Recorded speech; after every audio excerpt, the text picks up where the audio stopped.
నమస్కారం. ఈరోజు మనం మాట్లాడుకోబోతున్నది ప్రపంచంలో అత్యంత భయంకరమైన హర్రర్ సినిమాల్లో ఒకటిగా పేరొందిన ది ఎగ్జార్సిస్ట్ అనే సినిమా గురించి. ఈ సినిమా 1973లో రిలీజ్ అయ్యి ఒక సునామీని సృష్టించింది. ఈ సినిమా విలియం పీటర్ బ్లాటీ రాసిన నవల ఆధారంగా రూపొందించబడింది. దీనికి దర్శకత్వం వహించింది విలియం ఫ్రీడ్కిన్. ఎగ్జార్సిస్ట్ అంటే దయ్యాలు వదిలించేవాడు అని అర్థం. ఇది ఒక చిన్న అమ్మాయిని పట్టిన దయ్యం దాన్ని వదిలించడానికి ఇద్దరు ప్రీస్టులు చేసే పోరాటం గురించి. ఈ వీడియోలో మనం ఈ స్టోరీని పూర్తిగా డీటెయిల్గా చెప్తున్నాం. 1973లో విడుదలైన ది ఎగ్జార్సిస్ట్ సినిమా హర్రర్ సినిమాల చరిత్రలో ఒక మైలురాయి. ఈ సినిమా విడుదలైనప్పుడు థియేటర్లో ప్రేక్షకులు భయంతో షాక్ అయ్యారు. ఇప్పుడంటే చాలా హర్రర్ మూవీస్ వచ్చినాయి, కానీ అప్పట్లోని ఈ సినిమా చాలా ఫేమస్ అయ్యింది. కొందరు అప్పుడే చర్చికి వెళ్ళారని కూడా కథలు ఉన్నాయి. ఇప్పటికీ ఇది అత్యంత భయంకరమైన సినిమాల జాబితాలో టాప్లో ఉంటుంది.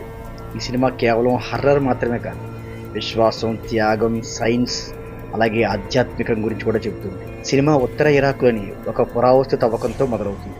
అక్కడ ఫాదర్ మెర్రిన్ అనే ఒక ప్రీస్టు ఒక ప్రాచీన రాక్షసుడి విగ్రహాన్ని కనుగొంటాడు తవ్వకాల్లో అన్నమాట. ఆ రాక్షసుడి పేరు పజూచు. అది ఒక డెమోన్, అంటే ఒక రాక్షసుడు. ఆ విగ్రహం చూశాక ఫాదర్ మెర్రిన్ ముఖంలో భయం కనిపిస్తుంది. ఏదో పెద్ద చెడు జరగబోతుందని అతనికి అర్థమవుతుంది. ఆ సీన్ మొత్తం ఒక భయంకరమైన వాతావరణాన్ని సృష్టిస్తుంది. ఎడారి గాలి, వింత శబ్దాలు, అవన్నీ ముందు జరగబోయే చెడుకు హింట్నిస్తున్నాయి. ఇక్కడే సినిమా యొక్క భయంకరమైన మూలాలు మొదలవుతాయి. ఈ పార్ట్ సినిమాకు ఒక పర్ఫెక్ట్ ఓపెనింగ్. ప్రేక్షకుల్ని అయితే టెన్షన్లోకి తీసుకెళ్తుంది. తర్వాత కథ వాషింగ్టన్ డీసీకి మారుతుంది. అక్కడ క్రిస్ మాక్నీల్ అనే ప్రసిద్ధ నటి తన 12 ఏళ్ల కూతురు రేగన్తో సంతోషంగా జీవిస్తుంది. కానీ ఇక్కడి నుంచి అసలు హర్రర్ స్టార్ట్ అవుతుంది. రేగన్ ఒక సాధారణ అమ్మాయి. ఆమెకు మెట్ల కింద ఒకసారి ఓయిజా బోర్డు, అంటే ఆత్మలతో మాట్లాడే బోర్డు అనమాట, అది కూడా దొరుకుతుంది. దానితో ఆడుకోవడం మొదలు పెడుతుంది. తన తల్లి ఆ బోర్డు గురించి అడిగినప్పుడు అది ఆత్మలతో మాట్లాడొచ్చని చెప్తుంది. అది తన ఫ్రెండ్ పేరు కెప్టెన్ హౌడీ అని.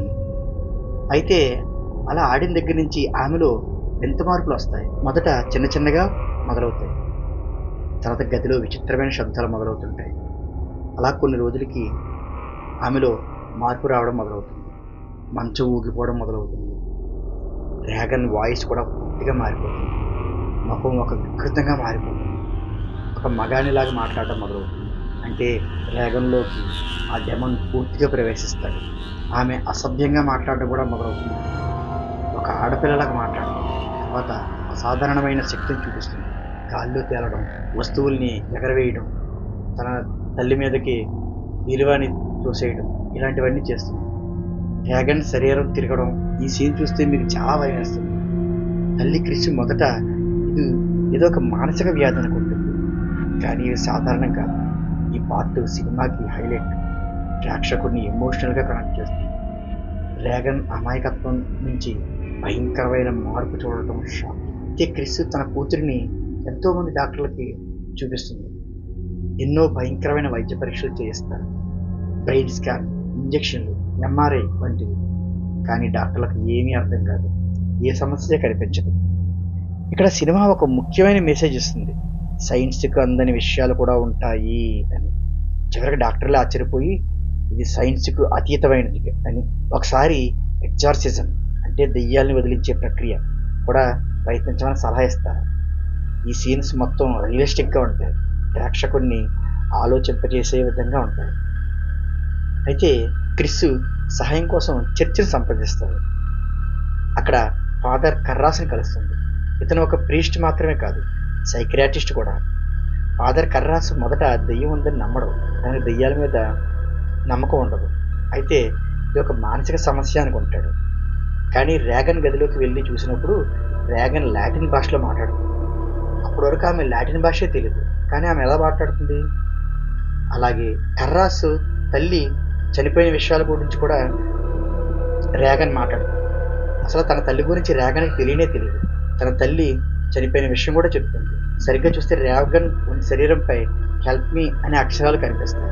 అప్పుడు అతన్ని నిర్ధారిస్తాడు, ఇది ఒక డెమోనిక్ పొజిషన్, అంటే ఆమెలో ఏదో చెడు శక్తి ఉంది. అయితే ఈ ఎగ్జార్సిజం చేయడానికి చర్చి అనుమతి కావాలి. చర్చి నుండి అనుమతి పొంది సీనియర్ పూజారి అయినటువంటి ఫాదర్ మెర్రిన్ని పిలుస్తారు. ఇరాక్లో పజూజీ విగ్రహం చూసిన అతనే ఇతను. ఇక్కడి నుంచి సినిమా టెన్షన్ పీక్కు చేరుతుంది. అయితే ఫాదర్ మెర్రిన్ మరియు కర్రాసులు కలిసి రేగన్ గదిలోకి వెళ్ళి ఎక్సోర్సిజం మొదలుపెడతారు. ఈ ప్రక్రియలో దెయ్యం వారిని మానసికంగా మరియు శారీరకంగా హింసిస్తుంది. గది మొత్తం కుదిపేస్తుంది, గాల్లో ఎగురుతుంటుంది, ఉష్ణోగ్రత చాలా తక్కువ అవుతుంది. ఆ గదిలో వస్తువులన్నీ కూడా స్వయంగా వాటంతట అవే కదిలిపోతూ ఉంటాయి. రేగన్ గాల్లో అలా తేలుతూ ఉంటుంది. తన కట్లు ఆటోమేటిక్గా తెగిపోతూ ఉంటాయి. పిశాచి ఈ ప్రీస్టులని ఇద్దరిని అవమానకరంగా మాట్లాడుతుంది. ఆ సీన్స్ అయితే సినిమాకి ఒక ఎసెట్ లాంటిది అనమాట. థియేటర్లో చూస్తే మీరు చాలా భయపడతారు. ఒకసారి మధ్యలో ఫాదర్ మెర్రిన్ ఒంటరిగానే రేగన్ గదిలోకి వెళ్తాడు. అయితే అక్కడ డెమన్ చాలా భయపడుతుంది. దాంతో గుండెపోటుతో అక్కడే చనిపోతాడు. ఇప్పుడు ఫాదర్ కర్రాస్ ఒక్కడే మిగులుతాడు.